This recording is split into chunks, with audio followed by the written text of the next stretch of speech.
পরিবারের জন্য দোয়া করি। পরিবারের সবাই ধৈর্য ধারণ করে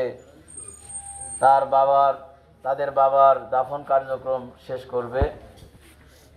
আসলে দুনিয়ায় তো আমরা চিরদিন থাকার জন্য কেউ আসিনি, একদিন চলে যেতেই হবে। কুল্লু নাফসিন যায়িকাতুল মাউত সুম্মা ইলাইনা তুরজাউন। যার প্রাণ আছে তার মৃত্যু হবেই হবে। সেটা শিক্ষিত হোক অশিক্ষিত হোক, ধনী হোক গরিব হোক, আলেম হোক মূর্খ হোক, যেই হোক না কেন, মৃত্যুর স্বাদ প্রত্যেক প্রাণীকেই গ্রহণ করতে হবে। আজ আমরা জানাজার মাঠে একত্রিত হয়েছি।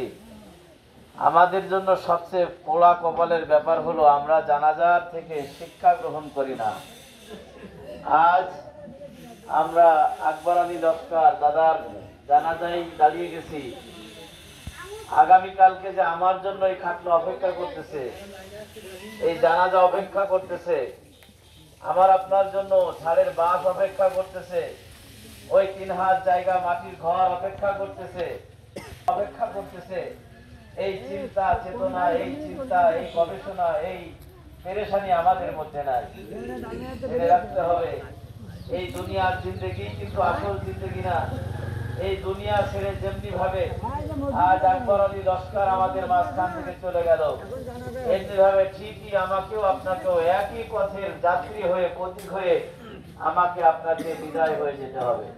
শুধু প্রশ্ন এতটুকুই সকলের কাছে, যার যার বিবেকের কাছে, যার যার মেধার কাছে, যার যার জ্ঞানের কাছে, যে আমি কি অবস্থায় রওনা করলাম। কবর আমার জন্য অপেক্ষা করতেছে। কবর আমাকে ডেকে ডেকে বলে আমি একাকির ঘর, আমি অন্ধকারের ঘর, আমি সাপ বিচ্ছুর ঘর, আমি জাহান্নামের আগুনের ঘর।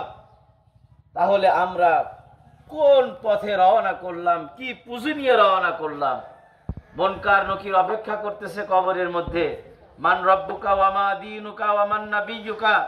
এই 3টা প্রশ্নের জবাব দেওয়ার জন্য আমাদেরকে প্রস্তুতি হতে হবে।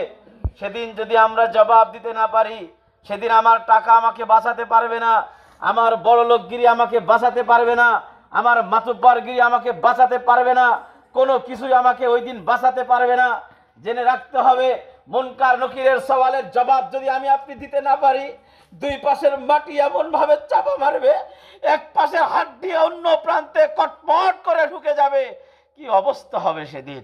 ভাইরা আমার, এই বিবেক, এই চিন্তা, এই ভাবনা সকলের মেধার মধ্যে ঢুকায়ে, মাথার মধ্যে ঢুকায়ে আমি আমার আলোচনা রীতি টানতে চাচ্ছি।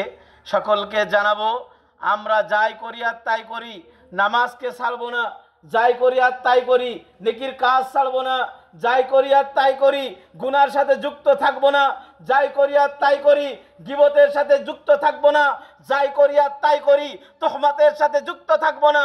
আসুন আমরা সকলেই শ্রেষ্ঠ আদর্শে আদর্শবান হই।